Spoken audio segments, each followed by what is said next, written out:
आप लोग की मांग पर कि जो हम उससे पहले ऑडियो वीडियो बनाए थे उसमें बहुत लोगों को समझ में नहीं आया है, इसलिए आज मैं वीडियो बना करके आपको प्रस्तुत कर रहा हूँ।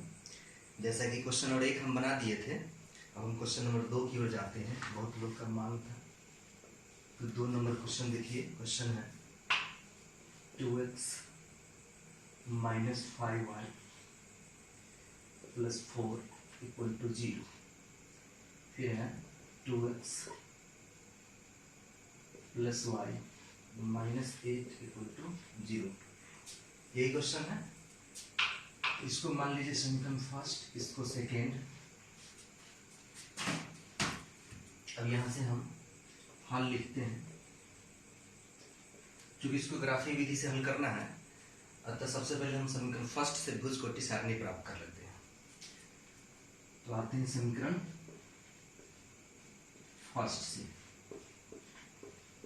इसमें हम इस बात का ध्यान रखेंगे कि कुछ स्टूडेंट ने हमें कमेंट करके बताया है कि उन्हें भुज और कोटि समझ में नहीं आ रहा है कि भुज कोटि आता कैसे है। तो बड़े गौर से समझिएगा, हम बताएंगे कि भुज कोटि कैसे प्राप्त किया जाता है। तो समीकरण फर्स्ट से हम सबसे पहले भुज कोटि सारणी बनाने का प्रयास करते हैं। तो समीकरण फर्स्ट से करने के लिए समीकरण फर्स्ट पहले लिख लेते हैं। 2x - 5y + 4 = 0। इसमें क्या देखना होता है कि देखिए यहाँ पर आप या तो x वाला को इस पर ले जाइए, नहीं तो y वाला को ले जाइए। तो करना क्या चाहिए? तो करना वो चाहिए कि जिसके x या y के जिसके गुणांक में 2 होगा उसको रखेंगे LHS में। LHS मतलब लेफ्ट हैंड साइड में, बाद बाकी को ले जाएंगे RHS में। तो यहाँ x के गुणांक में 2 है तो इसको हम रखेंगे LHS में। अगर इसमें y के गुणांक में 2 रहता तो इसको LHS में रखते। अब प्रश्न उठता है कि हम ऐसा क्यों कह रहे हैं? ऐसा इसलिए कह रहे हैं कि 2 से जब डिवाइड करेंगे तो कोई ना कोई दशमलव का आधा मान हमको देगा, जो ग्राफ पर खींचने में आसानी होगी। अन्यथा आप 5 को भी कर सकते हैं, लेकिन उसमें थोड़ा लेंदी हो जाएगा। इस कारण से आपको ग्राफ पर बिंदु प्राप्त करने में दिक्कत होगा। इसलिए 2x को यहाँ रहने दीजिए, बाद बाकी को इधर रखिए। अगर 5 को इधर लाते हैं -5 को, तो इधर साइन चेंज हो जाएगा, +5 हो जाएगा, और +4 इधर आएगा तो -4 हो गया। अब फिर यहाँ पर x = कर दीजिए 5y - 4, और 2 इधर से आया तो बटा में चले जाएगा। अब इसी से भुज कोटि सारणी बना देंगे। लिखेंगे भुज कोटि सारणी। इसको आप संगत सारणी भी लिख सकते हैं।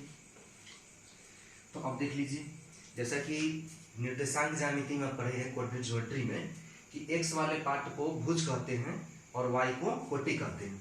यहाँ देख लीजिए x बराबर तो 5y - 4/2 है, और y तो y है। इससे एक डब्बा बना लेते हैं, इसी में हम मान डालते हैं। अब देख लीजिए इसमें क्या है, आपकी समस्या यही है, हम यही मान डाल करके निकालते हैं। देख लीजिए क्या है कि यहाँ पर x बराबर 5y - 4/2 है, तो y का मान पहले डालिए, जो डालिएगा वो यहाँ डालेंगे, और कट के जो मान आएगा इसका पूरा सॉल्यूशन वही x का मान होगा। तो हम क्या करते हैं यहाँ पर कि y का मान ऐसा चुनते हैं कि उसको डालने के बाद 2 से आसानी से कट जाए। तो y का मान अगर 1 रखते हैं तो 5 × 1 5 हो जाएगा। 5 में से 4 घटेगा तो 1 आएगा। 1/2 दशमलव में आ जाएगा। हम बार बार कहें दशमलव से बचिए, जब लगे कि दशमलव देना ही पड़ेगा तब देंगे, अन्यथा नहीं देंगे। तो इसमें हम फिर एक छोड़ के दूसरा ट्राई करते हैं। 0 5 × 0, आप 0 डाल के देखिए। 5 × 0 -4/2, 5 × 0 = 0 होगा, -4/2 अर्थात -4/2। ये आपको -2 प्राप्त हो गया। तो आप क्या डाले हैं? y का मान 0 डाले हैं, यहाँ 0 लिख देंगे। और 0 डालने के बाद आया कितना? ये तो x का वैल्यू था, x का वैल्यू आ गया -2। यही -2 हम रख दिए। आया समझ में? जब 0 डालेंगे तो 5 × 0 0, 0 में से 4 घटेगा तो क्या बचेगा? -4। -4 को 2 से काटेंगे तो आ जाएगा -2। इसी प्रकार से हम दूसरा मान इसमें डाल लेते हैं। दूसरा मान डाल लेते हैं, तो अब क्या करेंगे? अब ऐसा मान डालिए जैसे हम डाल देते हैं 2, 5 × 10। अगर यहाँ पर डाल देते हैं y का मान 2, तो 5 - 2 ऐसे करके आएगा। 5 × 10, 10 में से 4 जाएगा तो 6, 6/2 आएगा। 6/2 आएगा, 2 से काट देंगे, 2 × 6। यानी y का मान हम कितना डाले हैं? तो 2 डाले हैं। x का मान कितना आ गया? 3 आ गया। यही आपका भुज कोटि सारणी बन के तैयार हो गया। और इसी प्रकार से हम समीकरण सेकेंड से भी भुजकोटी सारणी बना लेंगे। अब आइए समीकरण सेकेंड की ओर, हम बात समीकरण सेकेंड की करते हैं।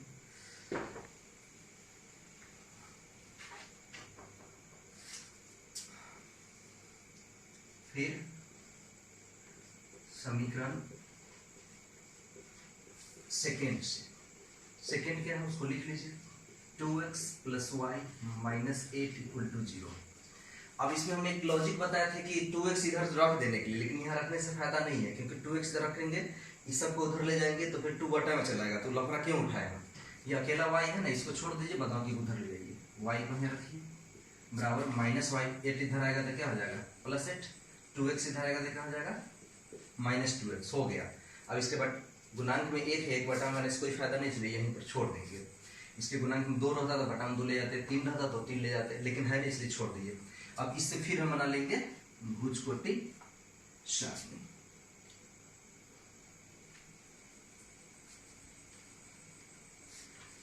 देखिए भुजकोटी सारणी,